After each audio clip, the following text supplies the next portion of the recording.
I'm not shy because I just me. But you know, it's interesting. See that paper? You can all read that. And you know who you thank for that for? Your teacher who taught you how to read English, right? But if that went with the veterans, this might be spoken and put in Japanese or German. So for next time you see a vet, thank him for not making that happen. It's not going to happen right in America. That's a long time ago. You know, it's nice to be here. In fact, you kids are very privileged to have a teacher who teaches you facts and brings in people like ourselves who have been there. The books are changing, as you probably know. And you take the atomic bomb as a good example. A lot of people said it's a terrible thing to have dropped the atomic bomb. All those people were killed. No question.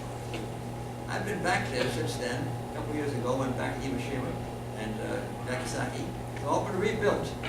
But you know, if we hadn't bombed them at that time, we would have been in the invasion. I was with the amphibious. That was my ship right there. It was called LCT. Our job was to take it onto the shore, take off our tanks, and pull back with the anchor and try again. That was my pleasure. This thing can hit. I'm just going to hold this back. Okay. Because we want to be able to get it on the... Oh, sure. Okay, sure. That's fine. So, if we hadn't dropped the atomic bomb, we planned in the early part of 1946 to invade Japan. And we'd invaded Japan, it would have been probably 1 million people killed on the two sides. It was the biggest ship that we ever had heading for Japan. Along came Okinawa. And Okinawa was the place that was ended the war, really. And I ended the war in Saipan. And Saipan was one of 3 very important islands. There's Saipan, there's Tinian, and then there's Iwo Jima. We're going to spend most of our time with this gentleman here who spent time on all 3 islands. He was wounded, he got Purple Heart, 2 Purple Hearts, and he ended up in Iwo Jima, which was a terrible, terrible battle. I'll let him explain it because he's one of the few that survived. When you consider 7,000 Marines were killed and 22,000 Japanese on that island. When they went there from Japan, they were told, you're not coming home, you're dying for the emperor. And we hear nowadays, people dying all the time for different causes. Most of them dying for their own reasons. They want to go to paradise and have a lot of females there. That's they want, it's all selfish. But back in those days, the Japanese did it for the emperor. Sorry. Very good. There we go. That's what killed the emperor. That's great. See your way.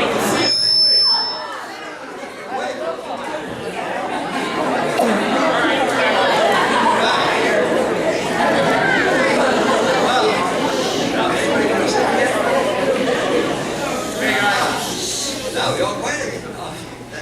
Anyway, getting back to these islands, we're going to emphasize most of the time that this is going to be the Pacific part of the war. Now, the Navy, he represents the Marines, I represent the Navy, and we were all around the world, as you know. And without in fact, these LCTs were in every battle in Europe and in most of the Pacific. They land their troops, they land their equipment, and that's how they did it. That was my job. I had a crew of 10 men and 2 officers, and we were expendable in a way. We had to get on that shore and get off, and then come back again. That was the whole idea.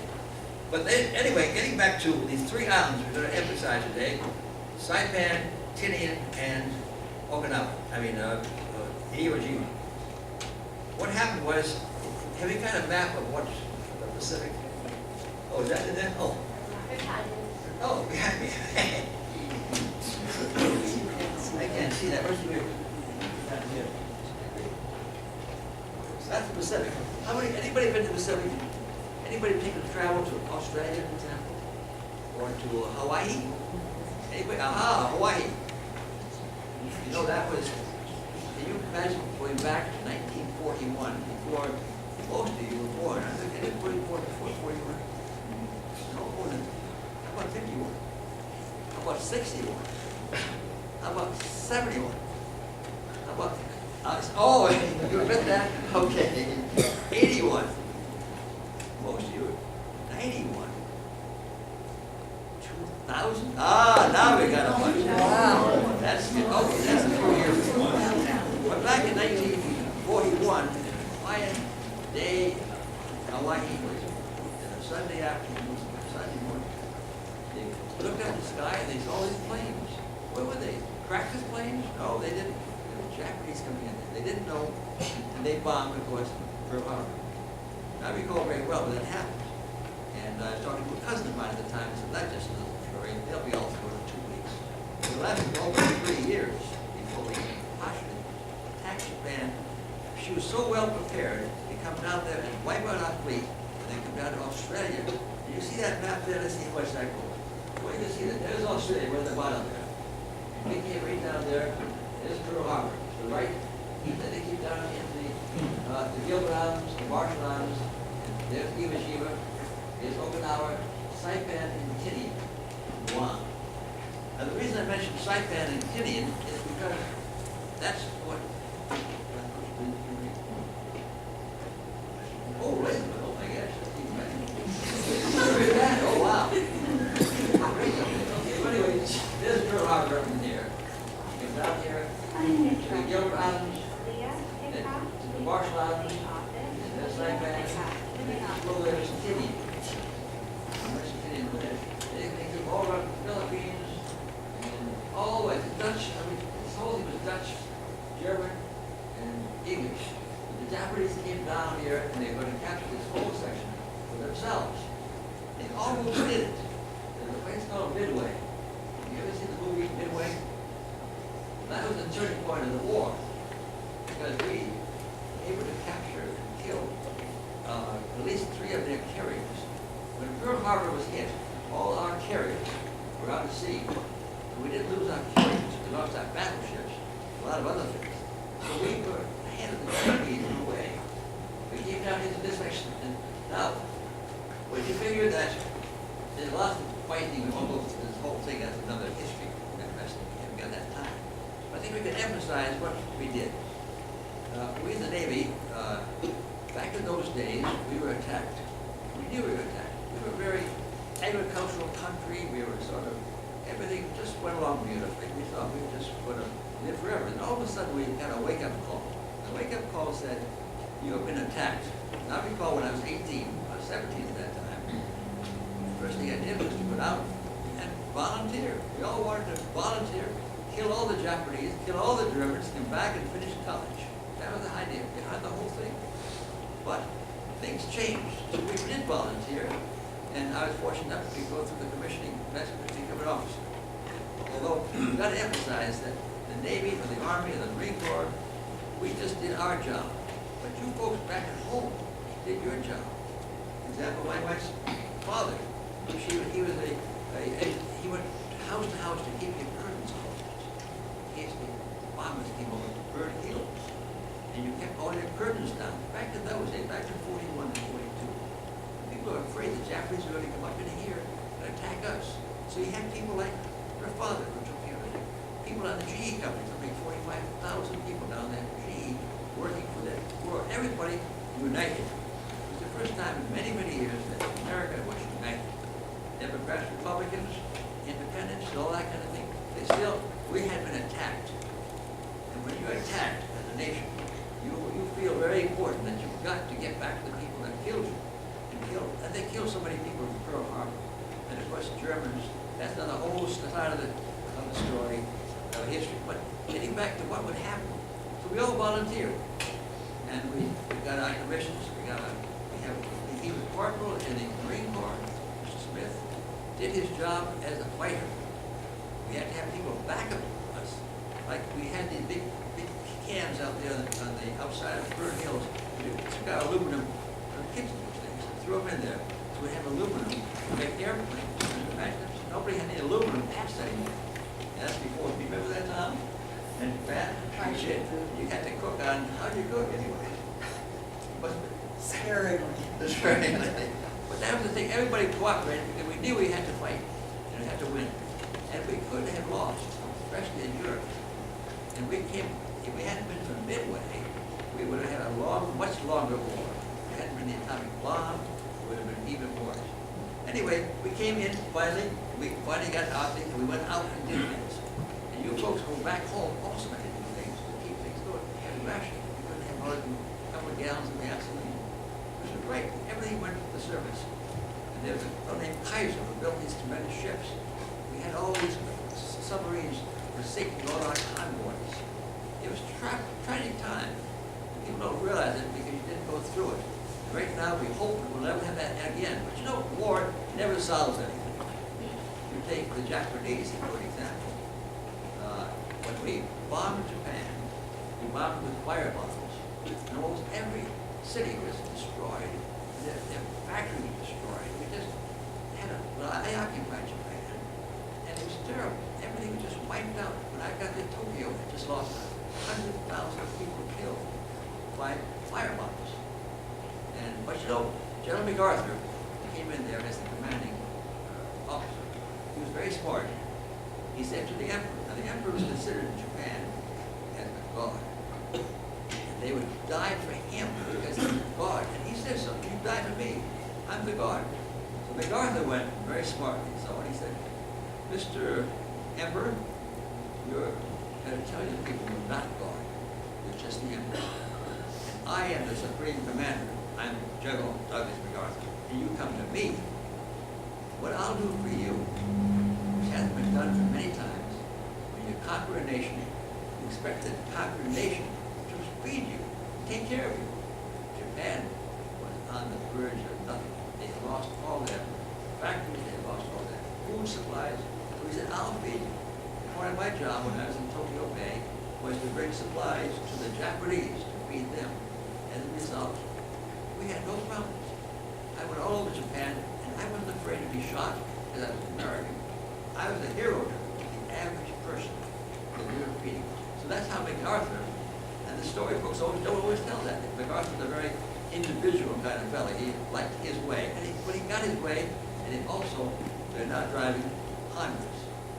Why? Because we've made fun friends with the Japanese, and they made friends with us.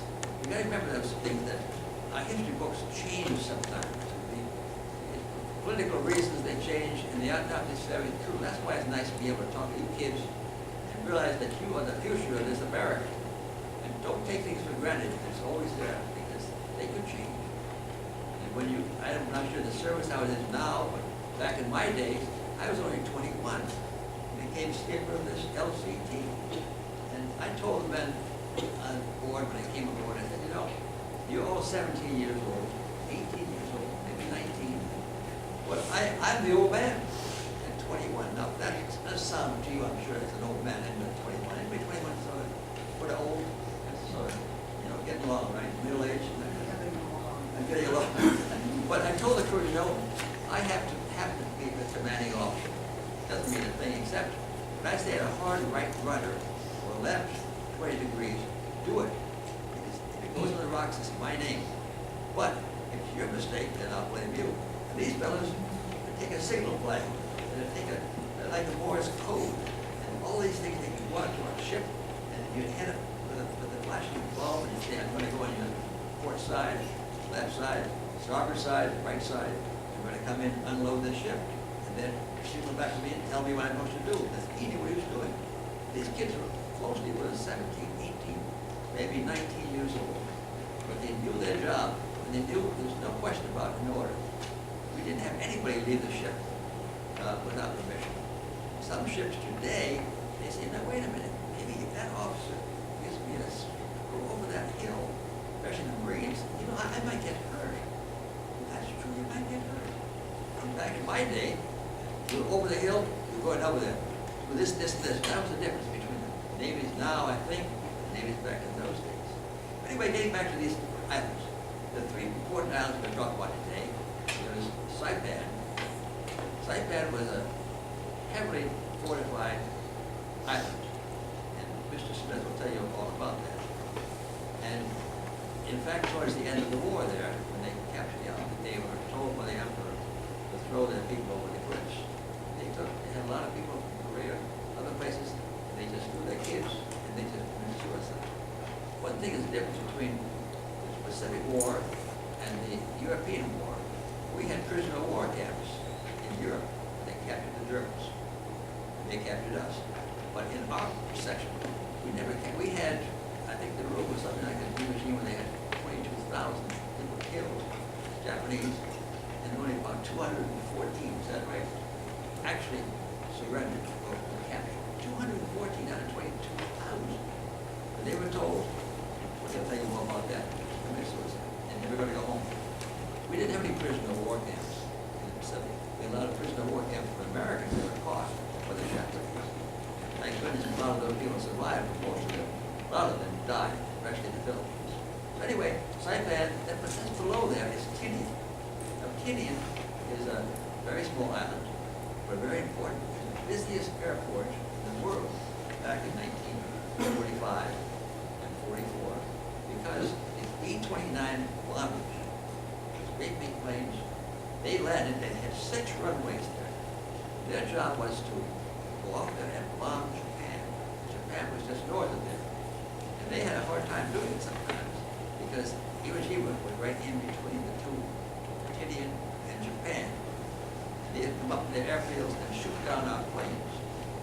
And when they were finally captured, it saved them something like 2,900 Americans who could land there with triple aircraft, and they could be saved. That's why the importance of Iwo Jima. But anyway, this Tinian was a fascinating island, and one that Mr. Smith's going to tell you about, because he had 2 Purple Hearts, I believe, there, like being injured in Tinian. And I believe there's one in Saipan too. So he's going to tell you about that, what happens up in there. Now, is it right here? Do you like to be stamped when you go out to any place? I used to be the censor officer. Yeah, but we send out these kids would send back to their mother, and they'd say, "Dear mother, we just left blank, it's like Pearl Harbor, with heading for Saipan, for bombing them, and then to so-and-so in the Philippine Islands." Now all those things came across my desk and said, "Hey, you can't do that. If the Japanese find out where you're going to go," so then I used scissors. So that's the mother. When the mother got home, that's the kind of letters they got. It didn't say very much, did it? But it did sign, "Yours love, Peter," and "Dear mother." But so what we did, I thought when we go out, you want to be stamped. I can give you a stamp that says it's been passed by the naval censor. I was a naval censor. So you want to be stamped. I'll be glad to stamp you. Somebody suggested in the office that you stamp them right in the middle of the forehead. But that's what we did back in those days. Anyway, I'm not going to do a lot of target. That wasn't Mr. Smith did it. But I think that emphasized the fact that everybody in the war days actually had a job to do. And they knew it best. Well, some people try to cheat on these stamps on getting gasoline. They were cheaters there. They also sold war bonds. Back in those days, they had a $25 war bond. And you paid $18.50 for it.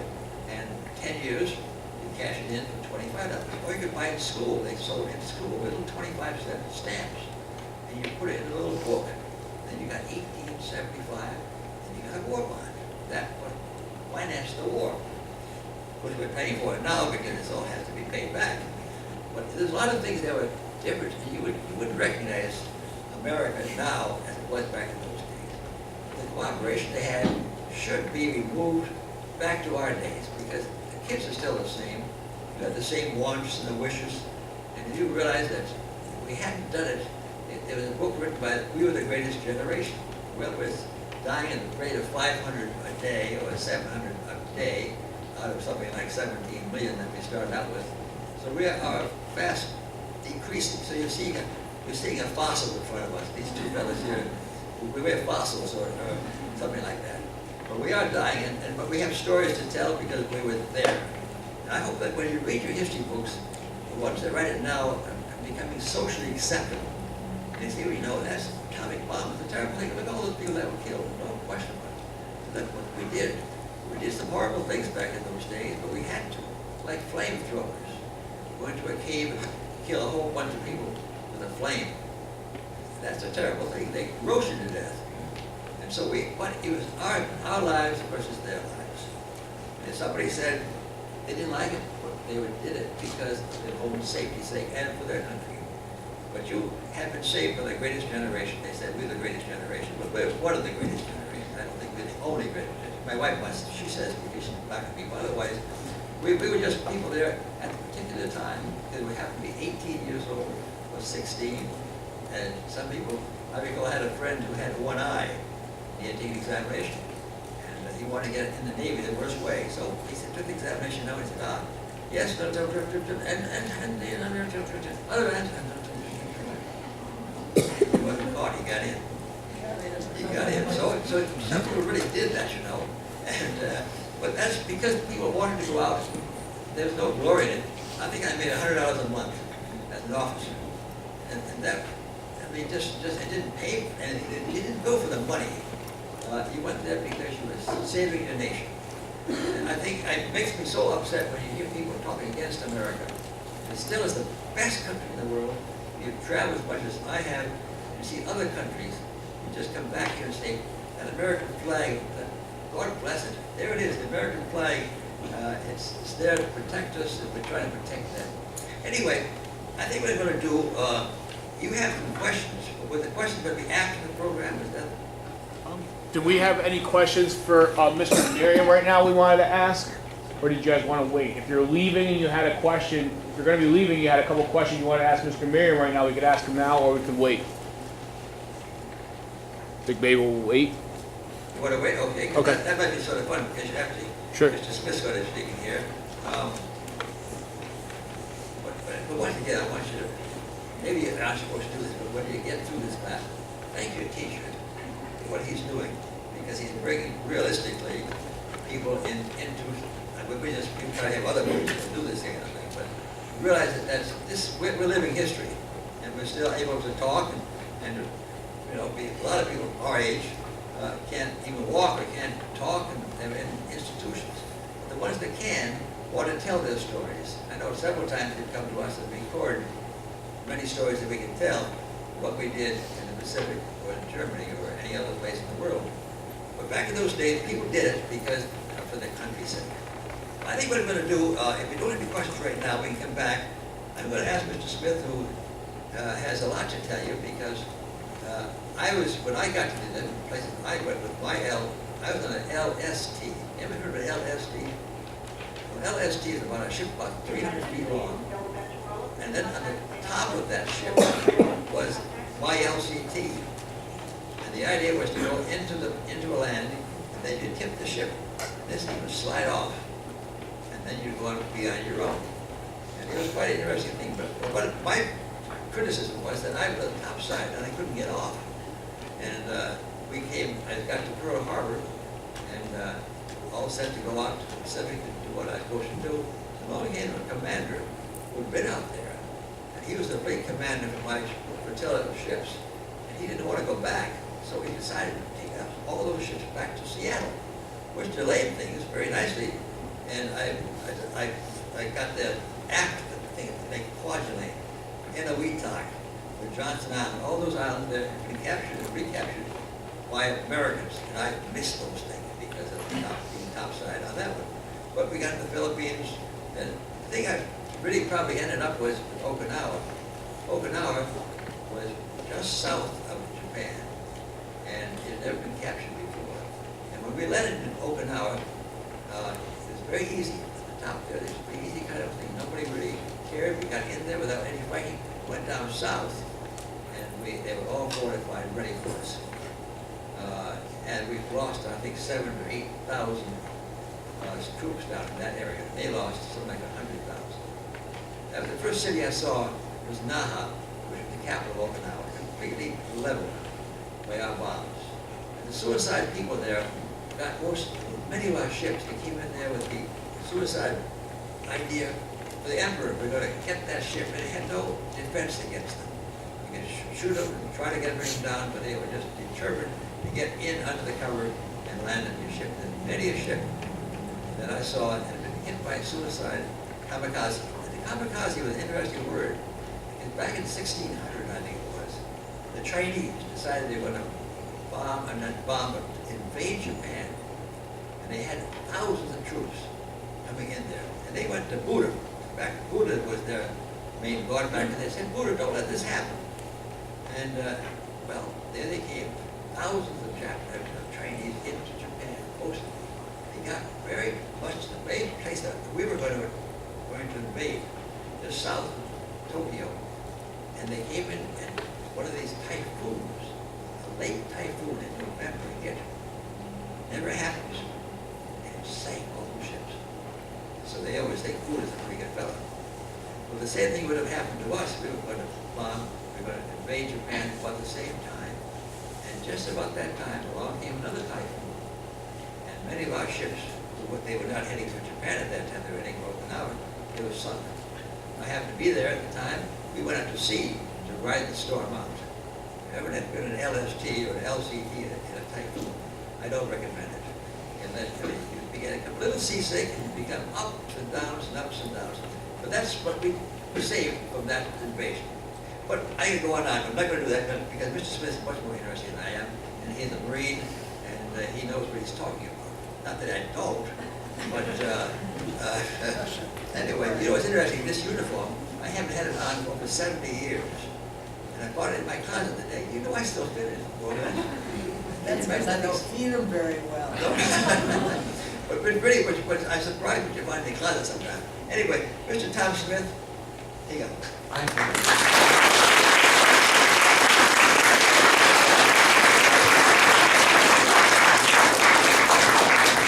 The only thing I can say is, wow. How about standing up for a minute? I think you must be tired. I am. 1, 2, 3, 4, 5, 6, 7. Let's sit down again, okay? War is for fun. And I'm going to deviate. I know you're interested in Iwo Jima and the flag making history, but there's a little more to that, and I'd like to lead you into it. I'm sure your history teachers probably talked about what causes war, why we have wars, and there are many reasons.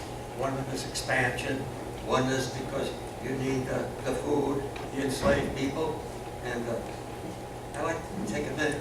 I liken the person who starts a war like the bullies we talk about today. And, you know, I'd like to ask you, why is a bully a bully? Is it because he's ugly or she's ugly? Because they're jealous?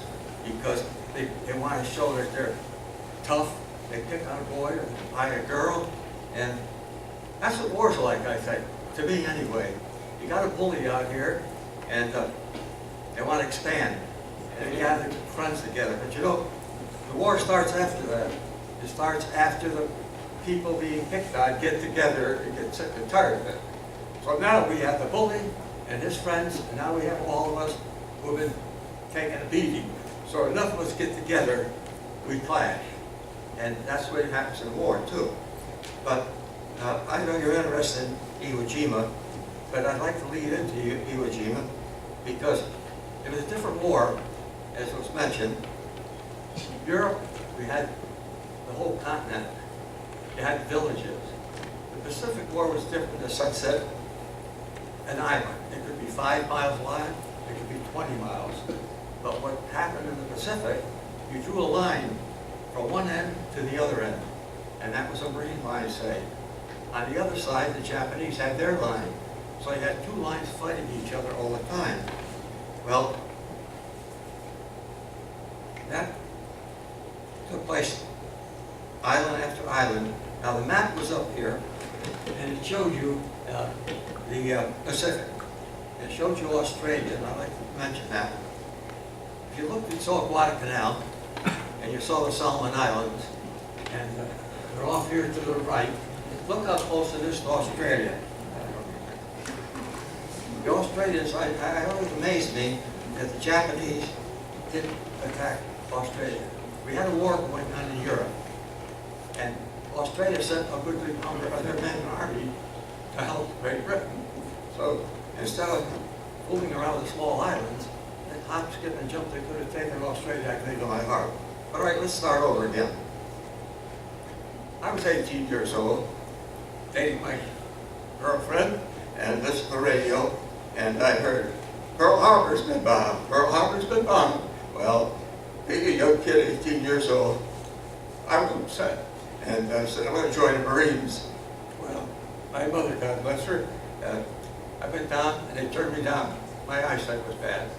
So my mother fed me raw carrots, cooked carrots, carrot soup, everything carrots. And eventually, I started turning yellow. So I had to visit high school one day, and I noticed a snow and line chart there. I decided I'd memorize it, which I did. So I passed and got into the Marine Corps. Well, after that, I was sent to boot camp. I'll be quick about this. And then when it was done, everyone got a leave. I didn't get a leave. I was sent to Camp Lejeune in North Carolina. And I asked why I didn't get a leave. Well, they said, you're going to be a Raider. And Raiders need men. Well, after training as a Raider, Carlton's Raiders, the Raiders were disbanded, and I was sent to the 4th Marine Division of machine gunner of all things. Well, we hit the Marshall Islands. Now, to give a little history, we had the southern part of the Pacific, and now the strategy was to go straight across the middle of the Pacific. Well, after I was given a machine gun assignment, we were the first division to leave the United States to go directly into war. We hit the Marshall Islands, and the Marshall Islands, Kwajalein Atoll, is 60 miles long, 20 miles wide. They had 80 atolls there, and it was a fueling and where armament was set and controlled for the Pacific. It was the first mandated territory ever taken. Well, after we landed, and we took the island in 2 days, I was wounded twice there. I got hit with a piece of shrapnel, and taking out a machine gun, I got shot in the leg. After that, it was Saipan and Tinian. And now they found out I was a scout, and I had my own group, and I spent a lot of time behind Japanese lines. Let's say it this way, I explained to you the 2 lines. Well, every night, you had to send an outpost out. I had to take my group out at night and listen to the Japanese talking and drinking and everything else, in case they had a banzai attack. And I don't know if you're familiar with banzai attacks, but what they do is they gather on Saipan as many as 500-600 civilians, put them in the front line, and thousands of Japanese get behind them in charge of the front lines. Well, not much you could do but shoot, kill, and whatnot. But that was a banzai attack. Well, my job was to discover that before it took place. And I might say that 3 times out there, I did discover they were having an attack and reported that. Well, many times I was given special assignments, and I can go on and on about that, but after Saipan, we were sent to Tinian. And Tinian, of course, you know, is where the Enola Gay was, took off of the bomb, Japan dropped the atomic bomb. Well, a little story there. I've been out scouting a number of times, and toward the end of the island, company commander, lieutenant commander called me and said, you know, we don't usually send scouts out at daytime, it's always at night. Take your group out, and we're about a mile from the end of the island. So anyway, it's scary because you're out there by yourself at night, you got darkness to hide behind. Well, went out, and Tinian was a nice island. Nice beach, cliff, another cliff. And we were going by and got to the end of the island and found nothing. So on the way back, I noticed against the cliff some shrubbery and trees. Well, lo and behold, there was a immaculately dressed gentleman out there with field glasses. Well, I'll be honest, I was going to kill him. And he turned and saw me, and he pointed to the glasses and said, I surrender. I said, oh, you speak English? He said, yes. I said, where'd you learn how to speak English? He said, Southern California. I said, what's your name? Vice Admiral Kokokudo. And I said, what does that mean to me? And he said, I'm the highest ranking officer in the Pacific. I'm Vice Admiral. And I said, well, tell your men to come out from the cave in 2 days. Well, he said they're gonna die for the emperor. And I said to him, well, why aren't you gonna die for the emperor? True story. He said, do you think I'm crazy? I said, you know, I know something about history, and I was a history major, I love history. And learned all about China and Japan. He said, well, my aides aren't gonna surrender, and I'm gonna surrender. So anyway, we had a battle, took care of the aides in the cave, and everybody got souvenirs, and I noticed 2 suitcases there. I picked the suitcase up, went outside, the vice chancellor said, those are mine. I said, no, they're mine now. So anyway, I opened them up, and lo and behold, they're full of yen.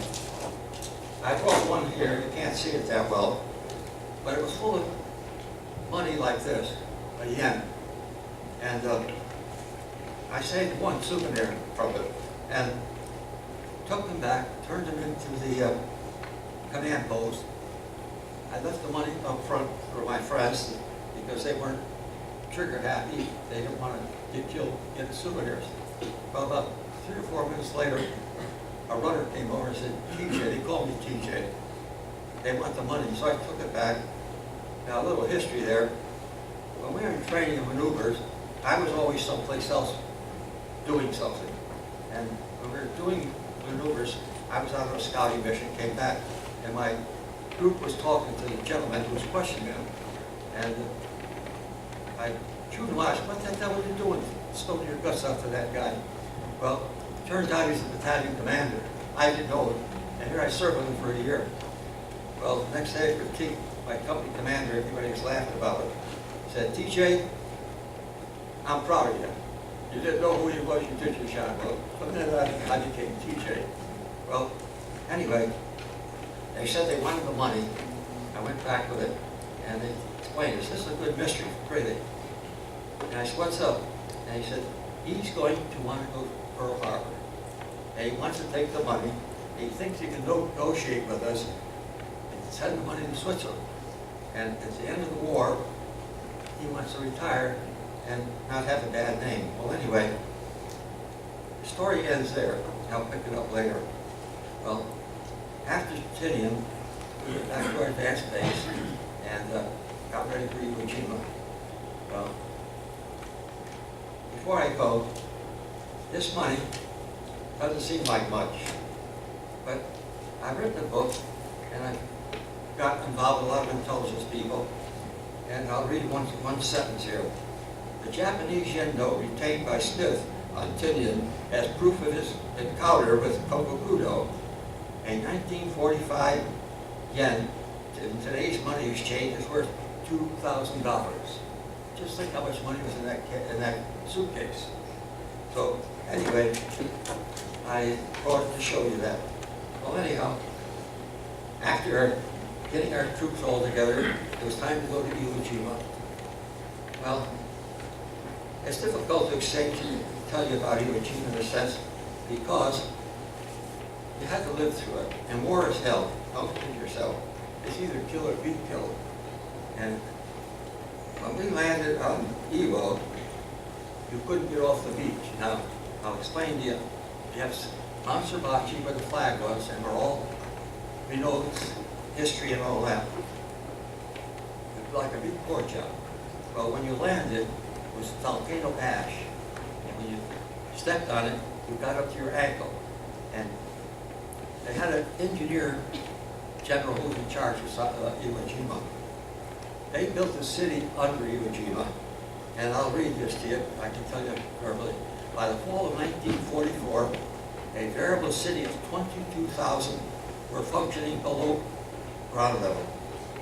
3 levels, tunnels large enough for troops to run through.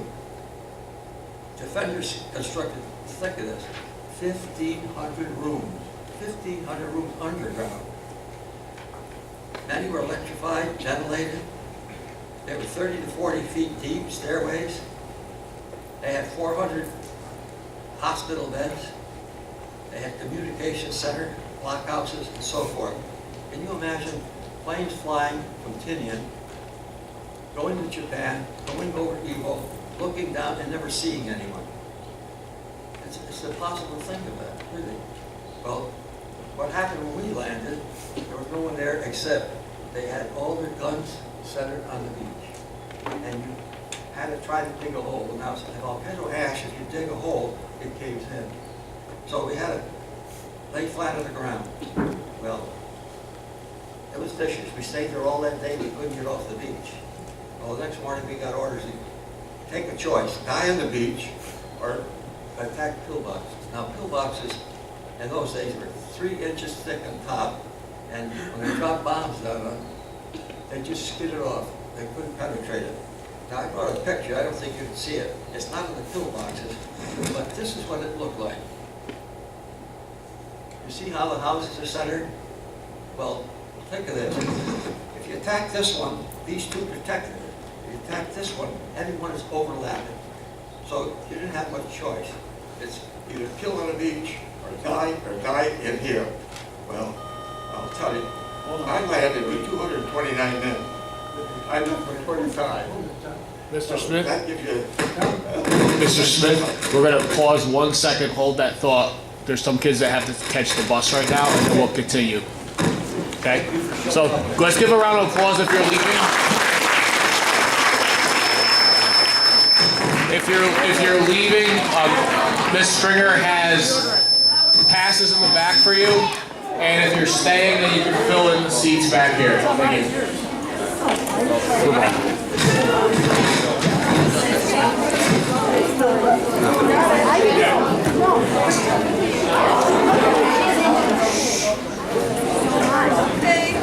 Please move up and fill in the seats if you're staying.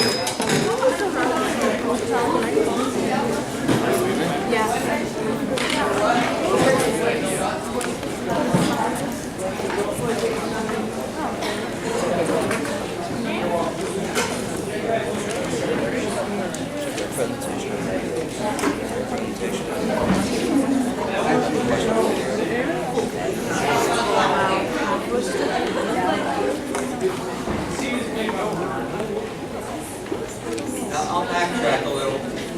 While I was on Maui, or Advanced Station in Hawaii, they called me in and said we're going to go to Iwo Jima. And they gave me a promotion, supposedly. I was made recreation officer and in charge of all the mail for our battalion. And it was okay. It's a little story. I had my own tent finally. I had all the mail bags there. And it was a good life for, as far as Marine was concerned at that time. Well, when we went to Iwo, I've been wounded 3 times. I got 2 Purple Hearts. And the Marine Corps had a history that if you're wounded twice, you can go back to combat. Well, they've lost my records many times. 3 times I didn't get paid for months because get wounded, they send your records to medical places. So the general called me in and said to me, PJ, got good news and bad news. I said, what's the good news? He said, you're going to go to Iwo Jima with me. The bad news is you should have been sent home. So anyway, to make this short, I spent 26 days on Iwo Jima, and I didn't get a scratch. I did hit some bullet holes in my sleeves and my pants. My job became a runner, and with that was this. Once we got through the blockhouse territory, we had to go north. And at that end of the island, the terrain changed. Instead of soft sand, it became hard concrete. It was like a quarry, really hard, and you couldn't believe it. Here it's sand, and up here it's solid rocks. Well, it's called Hill 382, the second highest point in the mountain. Well, the 23rd Marines tried to take that hill 3 times, 980 men, and at the end of it, they couldn't finish the job. There were over 50 left. So our group was given the task of taking. Well, my company commander and I got to the top of their group, and I'll give you an example. He said, TJ, check our left front and find out what's going on. So I had to check 8 places around, and then give a message to the battalion commander, we're going to stay here overnight. Well, I did go to the left, and for 40, 50 yards, there was nothing. All dead Marines. So I had a report back, went to the battalion, and they'd say to me, take this group here and fill that hole. So that was my job, taking these men, taking them there, separating them, going back, reporting, all through Iwo Jima. Maybe that's what saved my life out there, because I was active, moving from here to there all the time.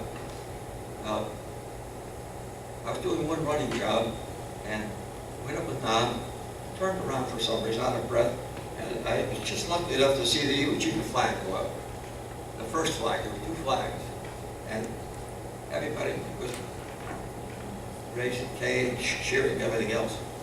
Well, shortly after that, a second flag was brought, and that's the big one you see today, and the Marines holding it up. So we had 2 flags.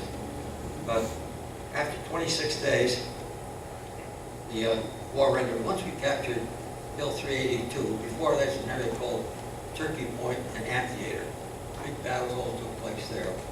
And my battalion was really instrumental in conquering those places.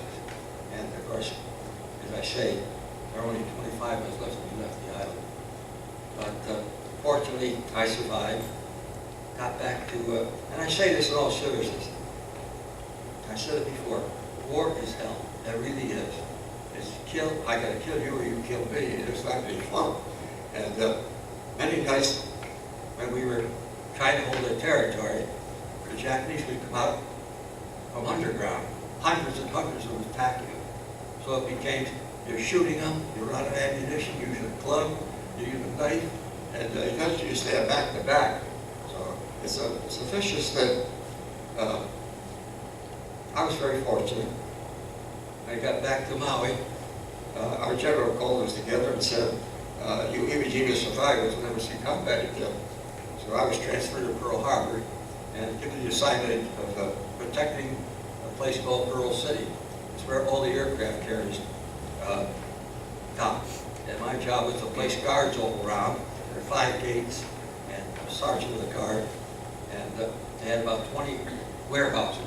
And of course, there are a lot of people involved in the war. And we had the Waves and Marine girls over there. And they stocked the warehouse with food and clothing and whatnot. But I'd like to say this. You know, war, you see it on TV. And you see the movies. And they're killing each other. We're happy because our guys are winning. Well, there's a lot more that goes into that. And they don't get enough credit for it. You have secretaries, you have people behind the fighter, clothing, food, all that takes place too. And I'll end this with this. You know, history may be dull to some people, but if you really take the time, it's a lot of fun. For example, take this area. This is a very sacred area in here. Just that Bunker Hill, Paul Revere's ride, and here we are in the Saratoga area, and Revolutionary War's taking place. You have all these farmers out there, no prepared army, and we fight the British. Whitehall over here, the first Navy started, the first ship built. You know, if you really research it, you'll find out that Battle of Saratoga was won the Revolutionary War. We see Washington in a boat leading us across the Delaware. The war was practically over at that time, and I don't need to degrade them. But the biggest part of history in this country is right here. And if you take the time to research it, I think you'll be surprised. But anyway, that's my story. And I can't tell you much more about ebooks. And it's like I say, some days you went 10 yards, some days you went 15 yards. And it wasn't any fun. But scared? Yes. What happens is this. You know you're going to die, or the other guy's going to die. So you scared, you pray, and then all of a sudden, it's how you handle that. Some people can handle it, some can't, but it becomes more, I don't know the word, apprehensive. And then eventually, you forget about it. It's a job, 24 hours a day. And you go through those steps. And believe me, I was going to say no heroes, but they were all heroes. They all did their job. And a lot of them paid for it. I want to appreciate your attention and having someone to visit with you. And seriously, I'm enjoying this because whether you know or not, I was a school teacher at one time. I taught history, I coached. I came to schools in Miami, Florida. So for me, it's like coming home and teach one of my classes. So God bless you all. Thanks for having us. I don't know if you have any questions, I'd be happy to answer. We got questions. We have questions. We come prepared. So if you guys want to ask the question, which would be something that young adults should be able to do, then why don't you come on up here and ask the question? But don't touch that. Or I could read some that we have, but I prefer that you guys ask a question. Do you have a question you want to ask? Come on up. We had 6 questions. Well, ask one that you want to ask. And we'll get through a bunch. We have a bunch if that's right. And is it for one, for both? Go ahead. All right. It's Friday, really. Did you ever suffer from PTSD? No, I didn't. You know, it's a good question. And I think back to when I was in the service. I'm 18 years old. Was a player at elementary college. Got a scholarship to Notre Dame. Played football. And all the men that I was with were about like I was. And we were all devoted to our country. In those days, it's a little different today. For example, Memorial Day came. The whole city stopped at 12 o'clock. We listened to whistles blowing and everything else. But I never saw a Marine that I was with that go into that stage. When it was over with, we'd go back to our advanced base. We never talked about it. We never compared who we killed, who was killed. We'd go watch a movie, we'd go on Liberty together, but it was like a no man's land territory. We never talked about it. But all that time, myself today, I read about all these young fellas going through that phase, and I keep saying, why didn't we go through the same thing? Because, well, I know up until about 1999, I never thought about the war. And then I stopped one night, I decided to write my memoirs, which I did. And then I never thought about it again until I got here. And then I felt a good story. I was in Walmart, and I saw a fellow with a cap like this on. I didn't have my cap. I just put it on because I was coming here today. And I said, well, I was with a kid on. I said, oh, you were in the 4th Marine Division? He said, yeah. I said, so was I. He said, I was in George Company. I said, I was in F Company. I was in the 2nd Battalion. I was in the 2nd Battalion. That was our conversation. Well, we become very good friends. Well, he invited me to lunch, a place called Altamont, New York. There's a home front cafe there, and Cynthia's the owner, and all veterans groups hold meetings there. She has it, not this size, and then a second part of it. She has all memorabilia from World War II. So if you want some history, if you ever get over there, it's a great restaurant, good food. I'll ask you to give me free lunch for saying that. But anyway, she's a great lady. They've got flags there, uniforms there, guns, everything else. So it's a home front cafe in Alabama. But the answer is a long one, I guess. But no, I never saw any of that. And maybe at a different age, I guess. And between, like history, you have a level here. In 10, 15 years, you have another level. I would say if we recycle civilization, what's going on. You have another question? One of the things in my class we talked about was the difference between the Japanese as the enemy versus the German as the enemy. So I tried to explain to them the difference, one of the difference being the fanaticism of following an emperor and the fact that they would not surrender. So some of these questions come from that. So he has a question involving that. Go ahead. Well, both countries, they conscripted the young kids, like in Japan, when you hit about 10, 12 years old, you were taken automatically into military service. And of course, you're indoctrinated. The emperor was God to them. You swore allegiance to him, and you were trained that way. And it's like he mentioned the kamikaze pilots. So these kids were only 14, 15 years old when they were driving those planes. And they'd go up there in the sky, dive in a ship, and crash into the ship.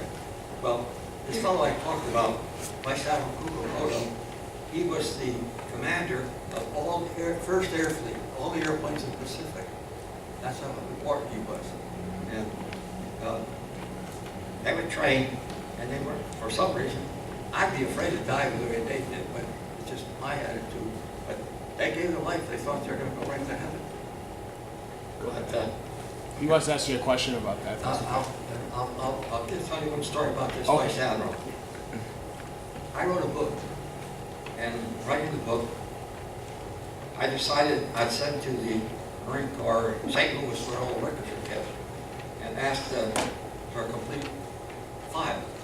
Well, I got this file, and I had written the whole thing up, and lo and behold, there's a letter in there, a young lady, Mulvaney was her name, and it was addressed to the Marine Corps, and it said, would you please help me find my fiance, Thomas Joseph Smith Jr., my name. And at that particular day, I was in the Marshall Islands getting wounded. So I said, what the hell is going on here? So I go a little farther into my records, and there are arrest papers for Thomas Joseph Smith Jr., and my serial number is stamped all over it. And I said, what the hell is going on here? And then I go a little farther, there's a woman soldier, she's asking for her records to be corrected. Well, I try to correct those records seriously. At least 15 years, and I kept getting a runaround. So finally, I wrote to Senator Schumer, Senator Hildebrand, Congressman Tonko. They all went to bat for me. And they never actually said that my records were followed up until Schumer knew an admiral. And he approached the admiral, and I got a letter. And as a matter of fact, Schumer was on TV one night, watching TV, and he didn't inform me of it yet at that time. He said, we find that the Navy has followed up Thomas Joseph Smith Jr.'s records, and they want to apologize for it. Well, in the meantime, when I was going through all this stuff, now one of the papers, very small, this man, his name was Thomas Jefferson Smith Jr., and no one picked up on it all these years. It's just a little thing at the bottom of the page. So they corrected my records supposedly. What they said though is, in researching Thomas Joseph Smith's records, we found no evidence of Thomas Jefferson Smith. And going further, we find no this, no this, no this, no this. And they never said they corrected the records, but they covered it up by saying we couldn't find anything. And, but anyway, that's the story up to that point. Now, we're still trying to find out what happened to the Vice Admiral. And we've had people in Japan help me research it. Navy intelligence in Washington, as I wrote that part about the money, they're trying to find it. I met some people from Japan. They've done what they could. They couldn't find out. On my own, I found out that the kid was born in Providence over there, and his whole history, when he was born, his whole career, up until blank. And all it says is presumed that Vice Admiral Kokukudo committed suicide, not intended, but on Saipan. So that's how I followed it up. Now, the question, and I've had many people say this in Washington, I think it may be a cover-up, because they don't want anyone to know what happened to the Vice Admiral. And they won't answer you, no one answers, and maybe they planted that stuff in there to deviate from the truth. So we're still trying to research that little mystery. Why did I say that? Anything else? How did you view the enemy, and how did you feel about them now? I didn't hear I'm sorry. that. I'm a little hard of hearing. I'm sorry. How did you view the enemy versus how do you view about them now? I still didn't get the end of it, I'm sorry. How did you feel about the Japanese as your enemy when you were young, and then how do you feel now about the Japanese? Or was there a point that at what point did they no longer feel to you as they were your enemy? Well, all right, the Marine training is different than anything else's training. And you have to learn how to hand fight, you have to learn dice fighting, grenade fighting, pistol, everything else. And they indoctrinate you that the enemy is there and you're here. And they are hurting our country. And being devoted to your country, you want vengeance. So mentally, they train you that way. So there's no feeling there. You're scared when you go into battle, but you overcome it. And it's, I'm going to kill you before you kill me. And you're sort of numb. You have to get rid of that feeling. being scared, let's say it that way. You are scared when you start, but eventually, it's just a job, and it was a 24-hour day job, because you don't have any time to relax. The enemy's fighting night and day. I don't know how to put it. As far as the Japanese today, I met some pretty nice people in Japan. Of course, they're one of our faithful allies, and you can see what's happened from then to today. Most of the clothes are made in China or Japan and stuff like that. But, well, they had their cause. It's a new generation, just like you're the fourth or fifth generation from 70 years ago. And I think their attitude's different toward us, or our attitude's different. At that time, we hated them, and they hated us. And like I say, you didn't think anything about killing them at the time. And eventually, you forget about it wrong. I hope that answers your question.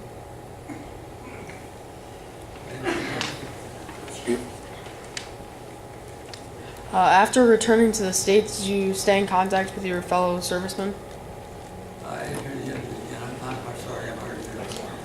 After you returned to the States, did you stay in contact with the people you served with? Yes. What happened, the 4th Marine Division didn't get much credit, but just think, there's a famous division, Fighting Fourth they called it. 13 months they had 4 operations.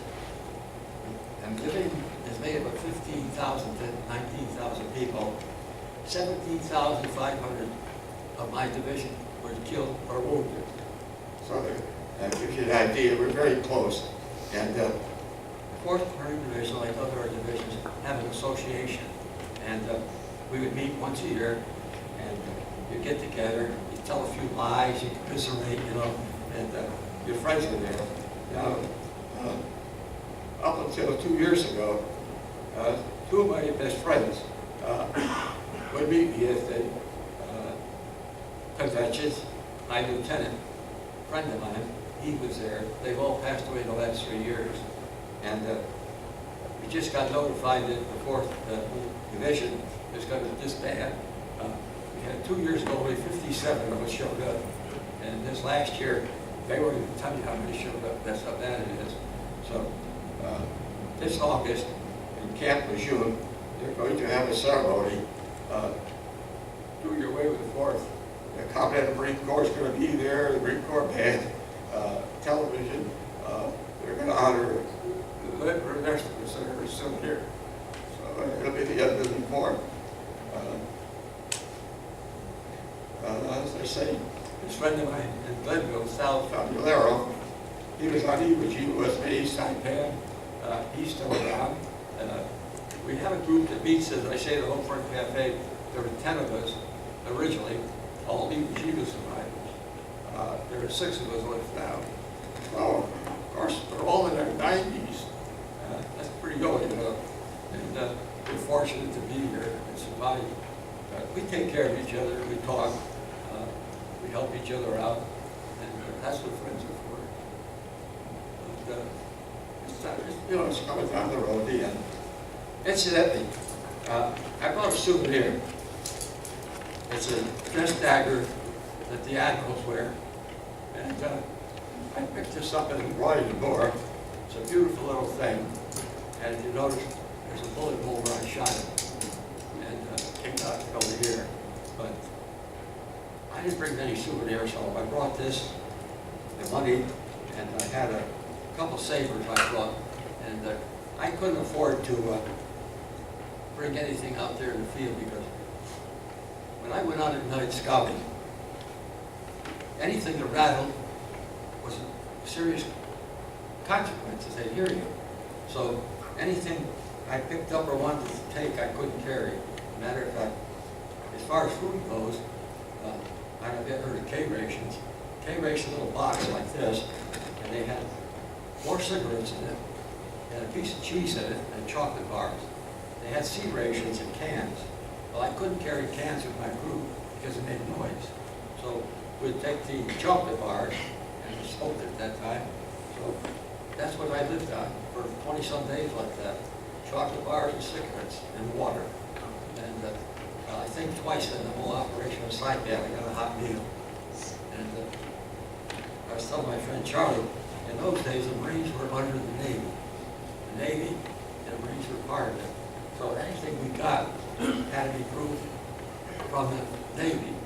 And rates, if you were giving you a promotion, if there wasn't money, you didn't get it. And I'll tell you another quick story. We were on Maui, training again for the next operation, and went into chow hall, and believe it or not, they served us Spam. One of the cans, and sea ration Spam. About an hour later, I had to go to the bathroom, and I got totally poisoned. Well, I tried to go to the battalion aid station, and the hallway is about the length from here to that wall over there, and I was the only one there. And I had to go so bad they put me to sleep. The next morning, I woke up, my whole company got so many poisoned. They filled that ward and 2 other wards. We were there a whole week. So we got up. I say this general, friend of mine, I asked him, why are we eating this garbage just like that? And he says, well, we asked the Navy the same question. Well, they're training you for combat, that's why you're getting food. But across the valley where we were, I had a friend that went to visit him. And I'll be darned, pork chops one night, steak another night, and that was the difference in those days. And the Navy and Marines didn't get along that well, because we were under the Navy, and British was Admiral Nimitz, who was in charge of the whole Pacific. He's the one that directed some of our operations. And we had a general called Howland Matt Smith. They were always fighting each other. But a different time, different things. So today the Marines have their own budget, and they're very prideful. Really, let me explain this. You know, you see if Marines say 7 by 5 or hoo-ah, or whatever it is. When you get through the training, I remember when I first got to Paris Island, they were all yelling, you'll be sorry, and sure enough, the first week you were sorry. The first thing they did is take you to the barber shop, and they take every bit of your hair off your head. They showed you like a sheet. And from then on, it was close order drill, crawling on your belly, jumping off platforms. You were tired at the end of the day. If you made a mistake, your whole platoon suffered for it. For example, in those days in Paris Island, the parade ground was that deep with sand. Well, they'd wake you up at 2 o'clock in the morning and say, he dropped his rifle today. All platoon, 100 of us have to get out and do 2 hours of running around that field. So pretty soon you became cohesive, you became one. So you got to be that type of a Marine after a while. It was a different world then. Today, I see what they do on TV, I don't think I can do it. It's even tougher. And one of the things I always tell a story about, one of the things we had to do was, they had a swimming pool about the size of this room. They set it on fire, and one of the things you did, you had to drop into the fire, and you had to swim underground, and you wonder, how do you do it? Well, you swim, you come up, and you do this to the water, and it opens up the fire so you can stick your nose up, grab a breath of air, and do the same thing. It was that kind of training. When you're taught, all your buddies did it, you did it, and you became a family that way. And, you never had to worry about the guy to your right and the fellow on your left, because you're a brother in arms, and that's what it was. Anything else I can? Go ahead, sir. She's got one first. Ladies first. At the end of the war, how did you feel about the atomic bomb? Like, how did you hear about it and feel? I was happy about the atomic bomb. I mean, at that time, I hated the Japanese, and I always remembered they trashed me to Pearl Harbor, and I was in charge of, like I say, the docks with the aircraft carriers. So I placed the guard one night, and I was standing there talking to the captain in charge of the detail, and all of a sudden, the sky was full of rockets and bombs and everything going off. And I said, what the hell happened? He said, I don't know. He went inside, came out, and said, they dropped the atomic bomb, the war's over. So we were happy about that. After all, taking all the men we lost, what happened at Pearl Harbor. So at that time, your mindset is good. And today you look at all that wasted and the people that were killed, I feel sorry about it today. I really do. Killing isn't fun. After the war, I tell you, I tried to pick up my scholarship at Notre Dame, and Notre Dame's an all-boys school then. And across the street is St. Mary's Old Girls School. So when I wrote my letter to pick up my scholarship, I come there to me first, and got a letter back saying, sorry, we don't accept married students. What the heck? So I decided I'd write 5 colleges. The first one that answered, I'd go to school there.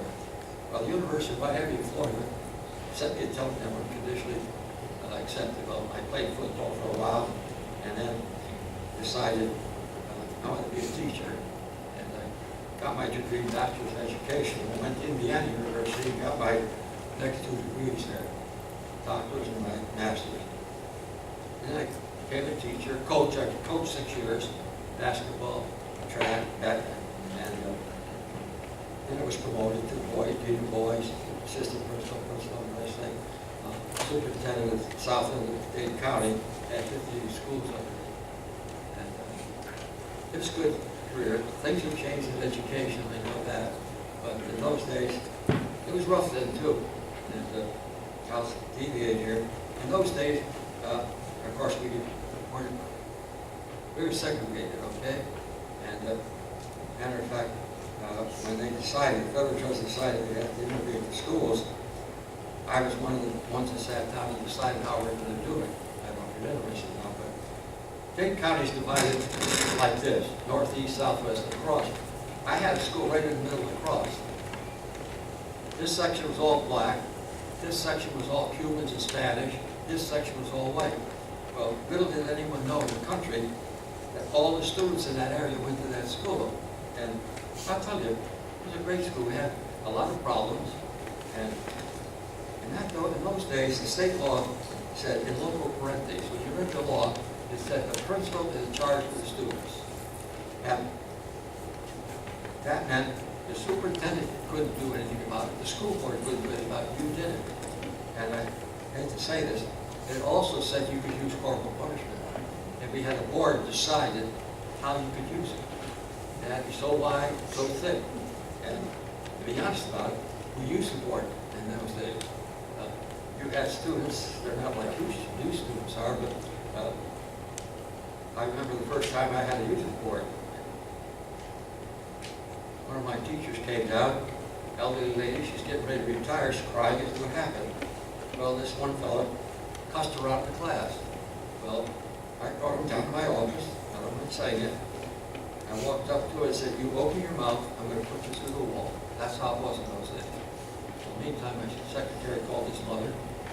She came in, and I'll never remember, she says, Mr. Smith, I'm going to give you some advice. Get yourself a 2x4. And when they open their mouth like that, hit them right here.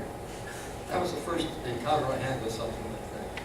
But things changed anyway. I'll keep telling the story.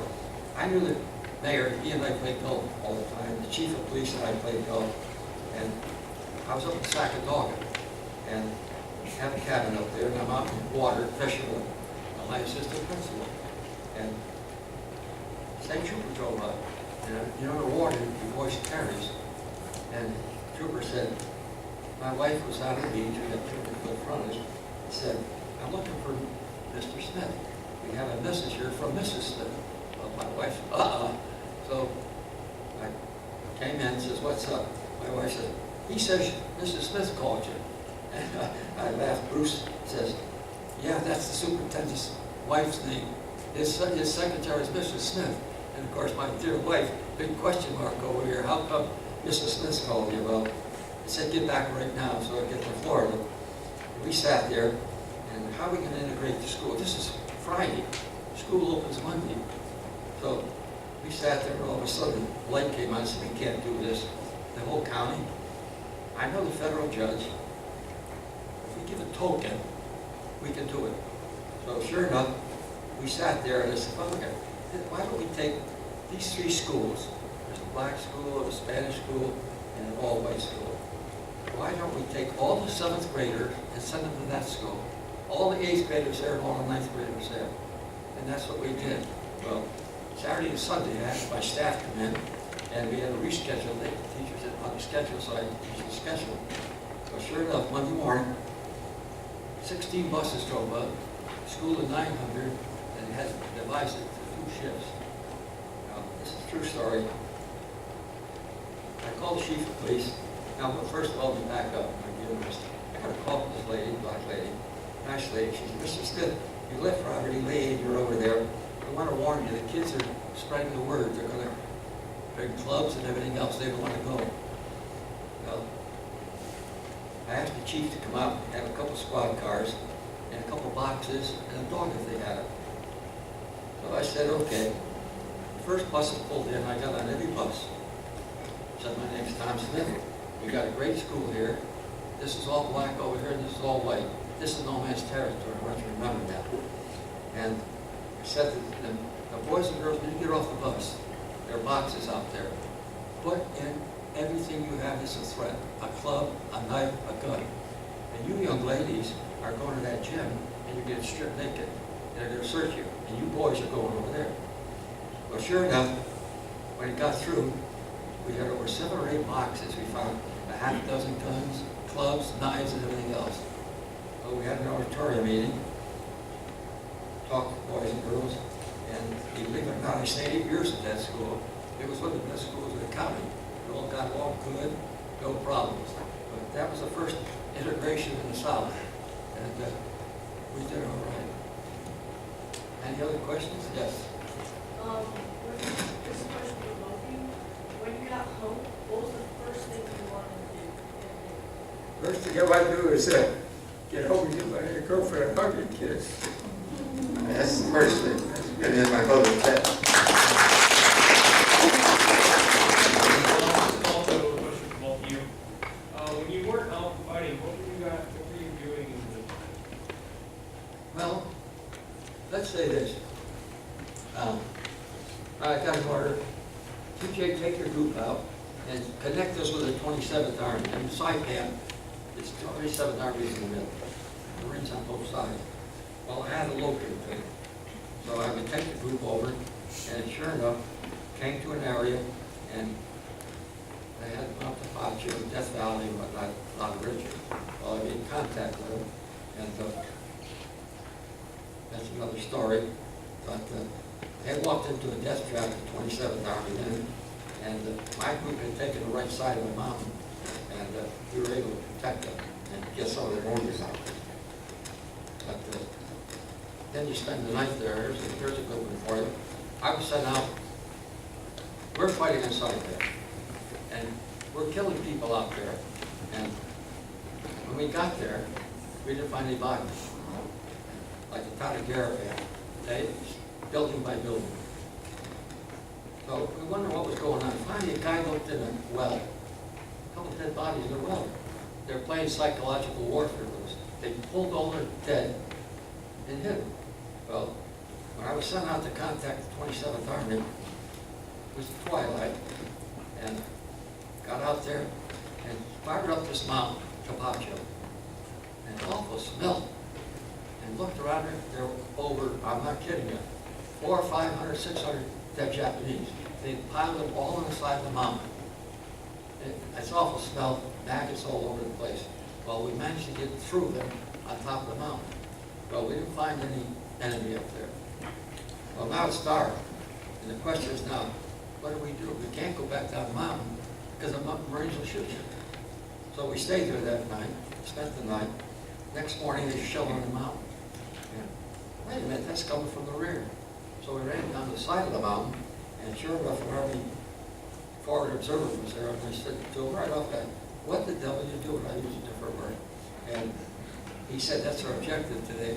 And I was a smart, wise guy at the time. And I said, I'll tell you what, give me a piece of paper, and I'll sign it over to you. And he said, what do you mean? I said, we spent the night up there, so there's no one up there at all. So he said, well, how the devil did I know you were up there? And he said, but you know what? You're right. We didn't have contact with you. We were supposed to meet you, but we couldn't. But that's another story. Mr. Merriam, what was one of the first things you did when you got home?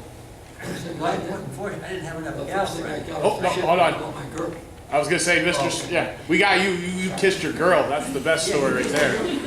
Can you beat that, Mr. Merriam? Been there, but she wasn't there yet. So I think I had an ice cream cone. Yeah. He was lucky. We got a question right here. All right, during the war, was it called World War II yet? Was it called World War II, like during the war, like at the time? Was it called World War II? Did you call it World War II? Did you know, was it referenced as, oh, we're fighting World War II? Yeah, was at the time. We were wondering that because in World War I, they didn't call it World War I because they didn't know there was going to be a two, so they were wondering, well, where did the, you know. Yeah, we knew. They can only count up to one. Yeah. Other questions? I have a bunch, but go ahead, yes, feel free. We got about like 2-3 more minutes. Oh, yeah, as long as you want to Okay. stay. Is that okay with you guys? Yeah.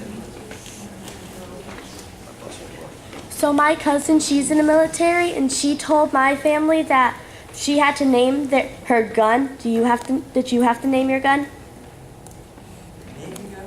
Name your gun, like give it a name. Yes. No, our guys they just shot. If they worked, that's fine. We didn't call it. Did I understand the question? Why don't we have a name for our gun? Yeah, did you name your gun? Like my cousin named hers Thor. See, I had a lot of guns. I had pistol, I had a rifle, carried a machine gun. I never thought of it that way. Thank you for coming, girls. There's some souvenirs over here. Look at copies of this. I'll give some of them in class too. Some of the other questions we had, unless somebody else wants to ask. Go ahead, Justin.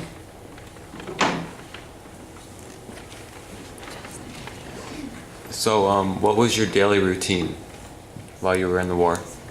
Well, let's say in boot camp and training advance, we'd get up at 6 o'clock and we'd clean the barracks, have breakfast at 8, and most of the time we were free. And if we weren't free, they'd get us all together and we practiced maneuvers. For example, they divided our outfit in half and half, and they'd go out and get in the mountains and the woods and whatnot, and we'd play war. And most of the time, we took replacements, and we had to teach them. They had boot camp, but, well, for example, I remember we had about 15, 18 guys in our company were replaced, and of course, they were doing guard duty. We were running out of recruits. And I remember a sergeant was there, and he'd been doing guard duty in Washington. And he was out, he's from New Jersey. He said, DJ, I don't know what the hell this is all about, just like that. And I said, well, you're going to be in charge of the squad, so let's go over what your duties are. And of course, most of the leaders were the first ones to get killed. Because if you're a lieutenant, and you've got a platoon of 36 men or so, and you're in a battle, he's the guy that trained with you and everything else, and you look to him for leadership. And he might say, you 3 guys go over there and do that. And they had to prove themselves as leaders. So they were the first ones. It's like I say, let's take Iwo Jima. Had a company commander, he survived. A lieutenant by the name of Sporto, he survived. In the meantime, he lost 8 other officers. Because they were the leaders. And they had to prove to the men they were there. So that was the basic thing. And then if you were free, they had big movie theaters outside with sandbags. You'd go to the PX, and for a nickel, you could get a beer. And they allowed you 2 beers. And you could buy a pack of cigarettes for 5 cents. So you'd go get your beer, smoke a cigarette, and watch the movies. Once in a while, they bring the USO over, a big band or somebody like that to entertain you. But most of the time, it was relaxing and getting reorganized.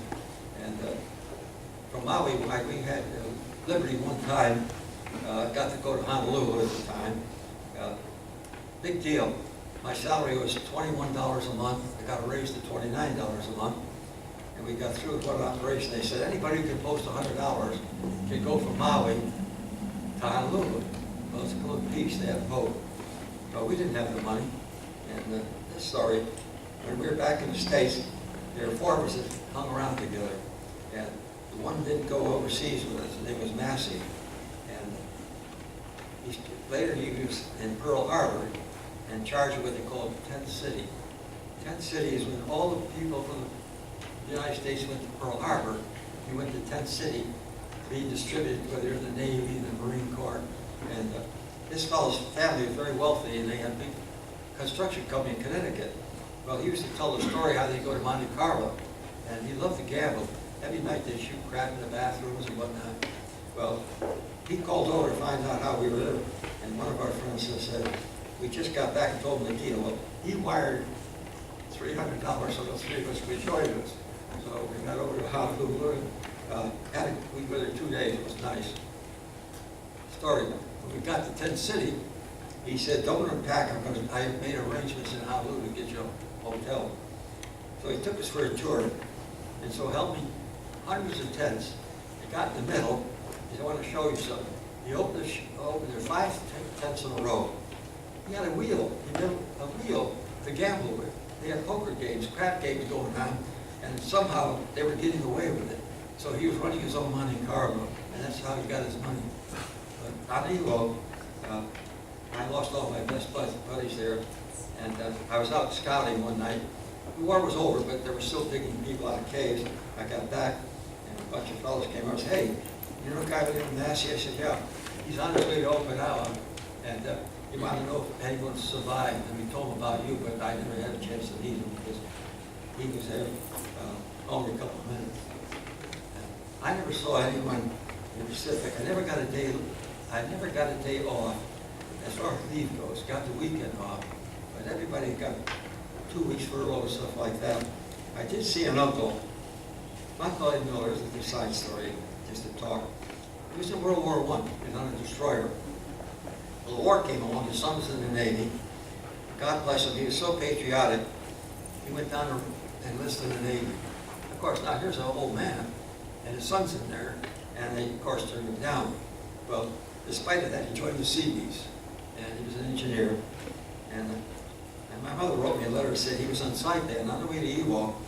They wouldn't let anybody off the ship, except the mail clerk had to go in, deliver mail, pick any up. Well, after, like I said, Saipan in Kenya, I was made recreation officer and charge of mail stuff. So my buddy, who was battalion, was going by with some bags, and I said to him, where you go, Paul? He said, I've got to take the mail in.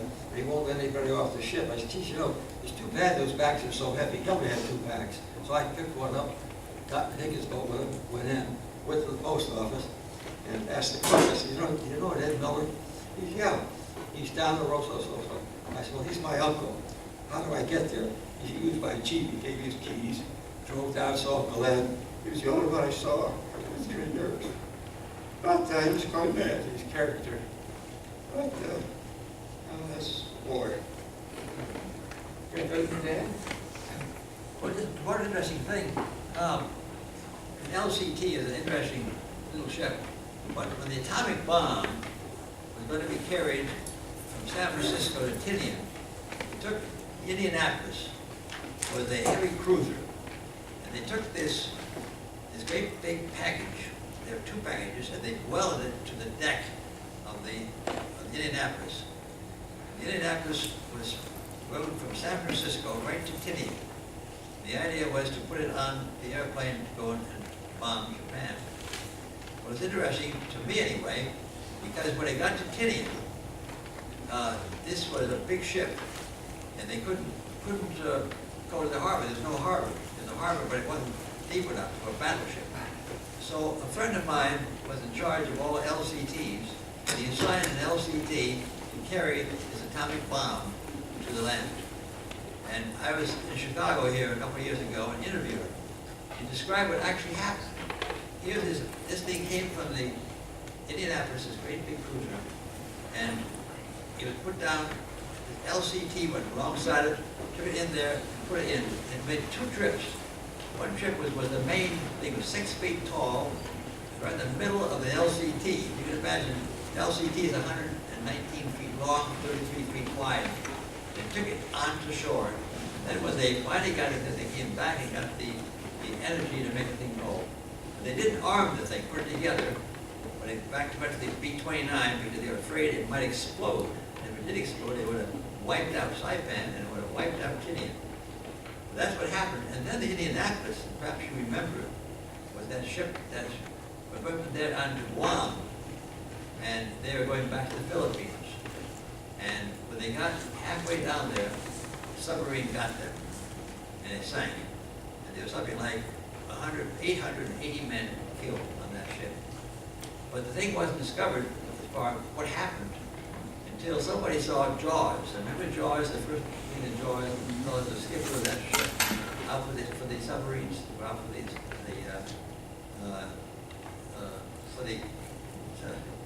he's going to come out there and he's going to get the thing that had eaten these people up.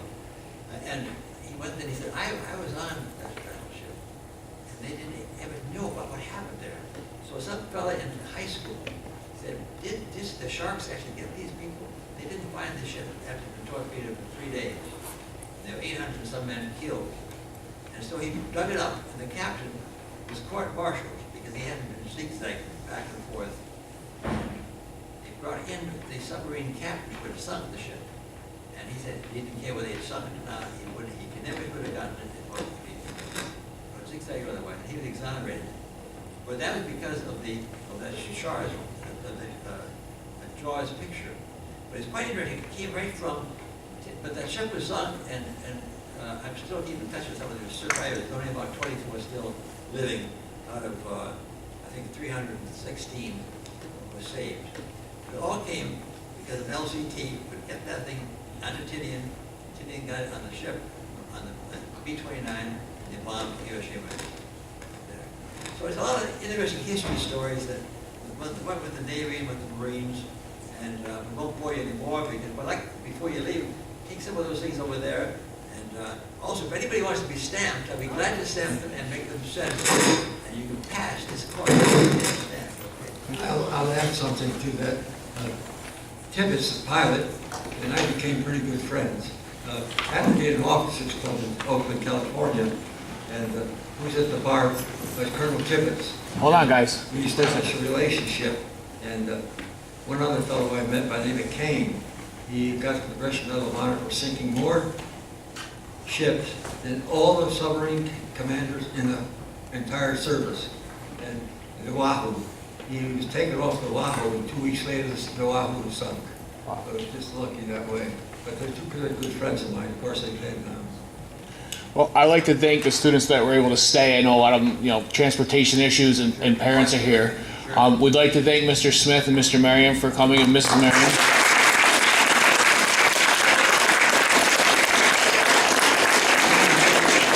Thank you for inviting us, and especially you boys and girls. I'll tell you, you're a great looking bunch, and I appreciate your attention and bearing with us. Thank you. Guys, if you want, if you're going to leave, go ahead. I'm going to take a couple pictures if anyone wants to give them a couple pictures. There's some handouts over there if you'd like to grab and look at some souvenirs or some memorabilia as well. Do you want to?